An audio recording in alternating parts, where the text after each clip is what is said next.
সমাগত লোকসভা নিৰ্বাচন কি বিজেপি কি অগপ কি বিৰোধী এতিয়া সকলোৱে ব্যস্ত হৈ পৰিছে নিৰ্বাচনী কুচকাবাজত নলবাৰী আঞ্চলিকতাবাদৰ দুৰ্গস্বৰূপ আৰু এই নলবাৰীৰ পৰাই শক্তি প্ৰদৰ্শনৰ লক্ষ্য লৈছে অসম গণ পৰিষদ।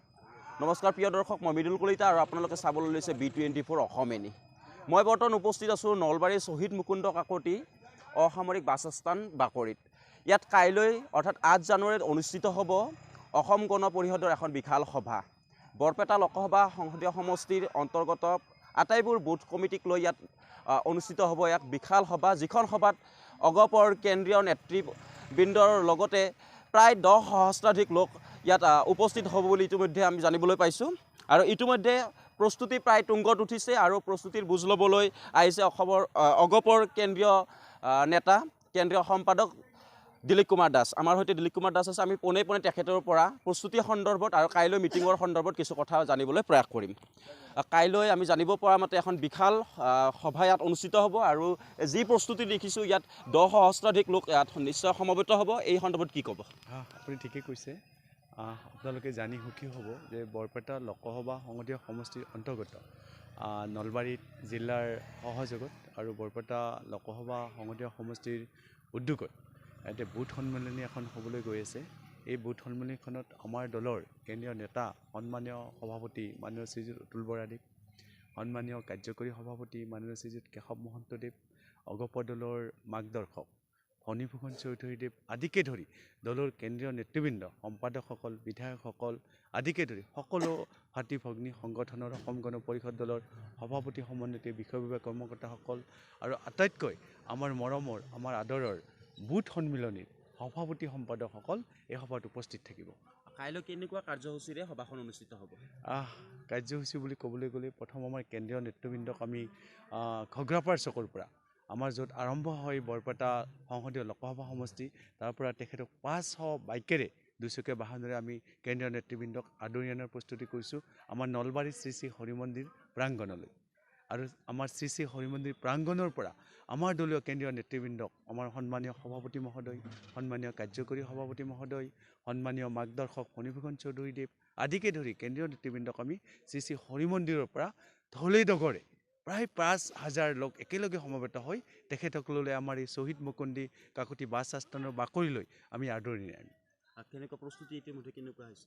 প্ৰস্তুতি আপোনালোকে দেখিছে স্বচক্ষুই আমি প্ৰায় 8,000 চকী 8,000ৰ অধিক চকী বহোৱাৰ ব্যৱস্থা গ্ৰহণ কৰিছোঁ। আমি ৰভা পাতিছোঁ, বৃহৎ ৰভা ষ্টেজ দেখিছে আপোনাৰ 40x32 ষ্টেজ। ইয়াতে 50জনৰো অধিক কেন্দ্ৰীয় নেতৃবৃন্দ একেলগে বহি ৰাইজক সম্বোধন কৰিব। আমাৰ ৰাইজ প্ৰথমতে আমি আমাৰ শ্বহীদসকলক সোঁৱৰণ কৰাৰ কাৰণে শ্বহীদ বেদী পুষ্পাঞ্জলি প্ৰদান কৰা হ'ব, বন্তি প্ৰজ্বলন কৰা হ'ব, ইয়াত দলীয় পতাকা উত্তোলন কৰা হ'ব আদিকে ধৰি বিভিন্ন ধৰণৰ কাৰ্যসূচী আমাৰ অনুষ্ঠিত কৰাৰ কাৰণে ব্যৱস্থা কৰিছোঁ। মূলতঃ বিশেষভাৱে আমাৰ এই বৰপেটা সংসদীয় লোকসভা সমষ্টিৰ অন্তৰ্গত যিমানবোৰ বুথ আছে এই বুথবোৰৰ সভাপতি সম্পাদকসকলক লৈ এই সভাখনৰ প্ৰস্তুতি আৰম্ভ কৰা হৈছে আৰু প্ৰস্তুতি প্ৰায় সম্পূৰ্ণ। আজি আপোনালোকে আবেলিলৈ দেখিব প্ৰস্তুতি সম্পূৰ্ণ হৈ উঠিব। নলবাৰীৰ পৰা অগপৰ শক্তি প্ৰদৰ্শন হ'ব নেকি? আপোনালোকে জানেই নলবাৰী হৈছে অসম গণ পৰিষদ দলৰ জাতীয় শিবিৰৰ দুৰ্গ। ইয়াত নতুনকৈ আৰু দুৰ্গ শক্তি প্ৰদান কৰিব লগা নাই। নলবাৰী জিলাৰ মানুহখিনি এনেই আপোনাৰ আঞ্চলিকতাবাদী, জাতীয়তাবাদী।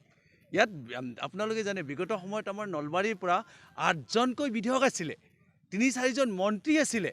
আমাৰ সন্মানীয় বিধানসভাৰ সন্মানীয় অধ্যক্ষ পদ আমাৰ নলবাৰী জিলাৰ পৰা গ্ৰহণ কৰিছিলে। ইয়াতে দুৰ্গ হৈয়ে আছে, মাত্ৰ আমি মানুহখিনি একেলগে হয় অসম গণ পৰিষদ দলৰ যিটো হাতীৰ প্ৰতীক এইটো নতুনকৈ নহয়, আমি পুৰণাটোকে সজাই পৰাই লৈ আগবাঢ়িবলৈ আমি ব্যৱস্থা কৰিছোঁ। আৰু ইতিমধ্যে আপোনালোকে দেখিছে নলবাৰী ৰাইজে এইবাৰ সজাগ হৈছে। বৰপেটা লোকসভা যিটো সমষ্টি সংসদীয় সমষ্টি, এই সমষ্টিত অসম গণ পৰিষদ দলৰ প্ৰাৰ্থীয়ে যদি টিকট প্ৰাৰ্থী পায়, হাতীৰ ছবিত ভোট দিবলৈ পায়, বিপুল ভোটৰ ব্যৱধানত জয়যুক্ত হ'ব বুলি আমাৰ সংসদীয় সমষ্টিৰ সকলো বিধানসভা সমষ্টিৰ সভাপতি সম্পাদকসকলে ইতিমধ্যে অৱগত কৰিছে। সেইটোৱে মই সুধিব বিচাৰিছিলোঁ যে এই লোকসভা নিৰ্বাচনৰ প্ৰাক্ষণত বৰপেটা সমষ্টিৰ বাবে অগপৰ প্ৰাৰ্থিত্ব বিচাৰিব নেকি বা দাবী জনাব নেকি আপোনাক? নিশ্চয়কৈ আমাৰ দাবী জনাব। প্ৰাৰ্থীৰ যিহেতু আমি মিত্ৰজোঁটত আছোঁ, ভাৰতীয় জনতা পাৰ্টি, অসম গণ পৰিষদ দল আৰু UPPL, বিশেষকৈ ভাৰতীয় জনতা পাৰ্টি আৰু অসম গণ পৰিষদ দলে আমি যোৱাটো নিৰ্বাচনত একেলগে অৱতীৰ্ণ হৈ চৰকাৰত অৱতীৰ্ণ হৈ আছোঁ।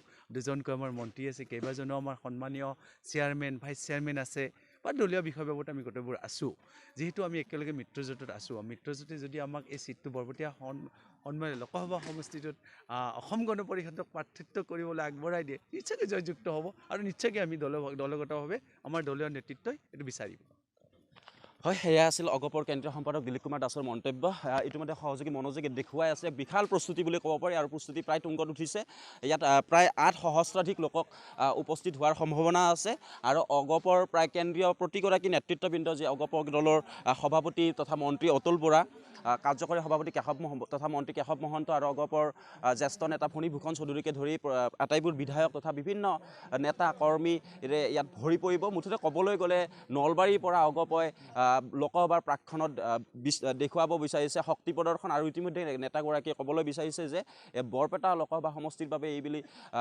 অগপৰ পৰা প্ৰাৰ্থিত্ব বিচৰাৰ সম্ভাৱনা আছে নলবাৰীৰ পৰা মদন শইকীয়াৰ সহযোগ বিদুল কলিতা B24 অসমীয়া।